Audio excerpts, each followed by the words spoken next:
2 de fevereiro, sexta, lição 5, Jovens. Tema: Nenhum trono terrestre. Os espias esperavam que Jesus respondesse diretamente à pergunta, de uma ou de outra maneira. Se ele dissesse, não é lícito dar tributo a César, seria levado às autoridades romanas e preso por despertar rebelião. Se declarasse ser lícito pagar o tributo, planejavam acusá-lo perante o povo como contrário à lei divina. Então, sentiram-se confusos e derrotados. Seus planos foram frustrados. A maneira direta como Jesus resolveu a questão deixou-os sem ter o que dizer. A resposta de Cristo não foi uma evasiva, mas uma réplica sincera.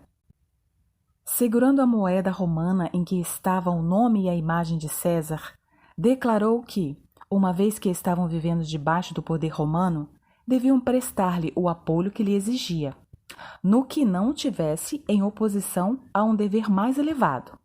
Mas, embora pacificamente sujeitos às leis da terra, deviam ser primeiramente leais a Deus, em todas as situações. Ellen White, O Desejado de Todas as Nações, página 480. Hoje, porém, no mundo religioso, existem multidões que acreditam estar trabalhando pelo estabelecimento do reino de Cristo como domínio terrestre.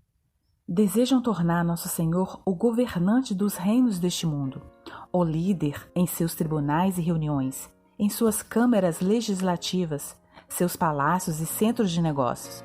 Esperam que ele governe por meio de decretos reforçados por autoridade humana. Sendo que Cristo não está aqui pessoalmente, eles próprios tentam agir em seu lugar para executar as leis de seu reino. O estabelecimento de tal reino era o que desejavam os judeus do tempo de Cristo.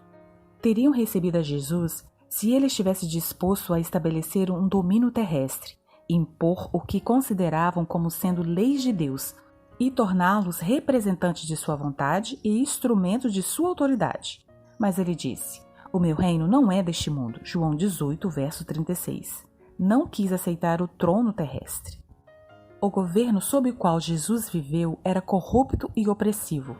Havia abusos por todo lado, extorsões, intolerância e crueldade.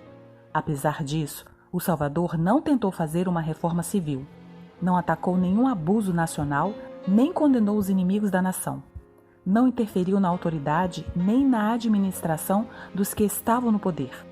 Aquele que foi nosso exemplo permaneceu afastado dos governos terrestres, não porque fosse indiferente às aflições das pessoas, mas porque o remédio não consistia em medidas meramente humanas e externas. Para ser eficiente, a cura deve atingir a própria pessoa individualmente e regenerar o coração. Ellen White, O Desejado de Todas as Nações, página 406-407. Vi que o nosso dever em cada caso é obedecer às leis de nossa pátria, a menos que se oponham às que Deus proferiu com voz audível no Monte Sinai, e depois com o próprio dedo escreveu em pedra. Na sua mente imprimirei as minhas leis, também sobre o seu coração as escreverei. E eu serei o seu Deus, e eles serão o meu povo. Hebreus 8, verso 10. Quem tem a lei de Deus escrita no coração obedecerá mais a Deus do que aos homens, e preferirá desobedecer a todos os homens a desviar-se um mínimo que seja dos mandamentos de Deus. O povo de Deus, ensinado pela inspiração da verdade e guiado por uma consciência pura a viver segundo toda a palavra de Deus, terá sua lei escrita no coração, como única autoridade que reconhece ou consente em obedecer. Ellen White, Testemunhos para a Igreja, página 324. Separação entre Igreja e Estado. Leia Mateus 22, versos 15 ao 22. A Igreja e o Estado devem trilhar caminhos distintos, pois possuem competências totalmente distintas. Contudo, a promessa de uma nação cristã movimenta freneticamente os corredores das igrejas. Um sentimento coletivo é gerado a partir da ideia de que, se a nação for cristã, os direitos cristãos estarão garantidos, além de possíveis benesses do poder público. Se a nação for cristã, o poder estará, quem sabe, sob o seu controle. Assim, muitas igrejas permitem que em seus púlpitos ocorra todo tipo de pregação política. Em dias eleitorais, Alguns templos se tornam uma extensão do diretório político do partido A ou B. Quando a igreja detém a caneta do Estado, ou quando o Estado sequestra o púlpito da igreja, consequências trágicas podem ser observadas. No passado, muito sangue foi derramado em nome de Deus, mas com a espada do Estado. Aqui está uma declaração votada no Conselho Anual da Comissão Executiva da Conferência Geral da Igreja Adventista do Sétimo Dia, em 29 de setembro de 1999, em Silver Spring, Maryland. A Igreja Adventista do Sétimo Dia defende a liberdade religiosa a todos, bem como a separação da Igreja e Estado. As Escrituras ensinam que o Deus que deu a vida também deu liberdade de escolha.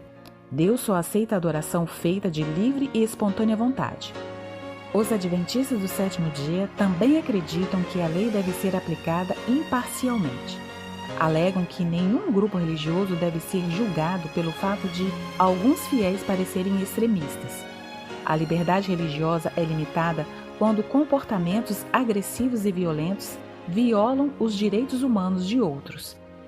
A Igreja Adventista do Sétimo Dia tem uma visão sólida e profética sobre a separação da Igreja e do Estado como um princípio fundamental de liberdade, que não pregamos e advogamos apenas para nós.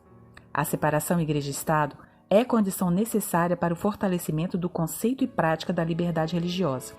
Embora valha ressaltar, é necessária, mas não suficiente. Diálogo aberto. O que você entende por dai a César o que é de César e a Deus o que é de Deus?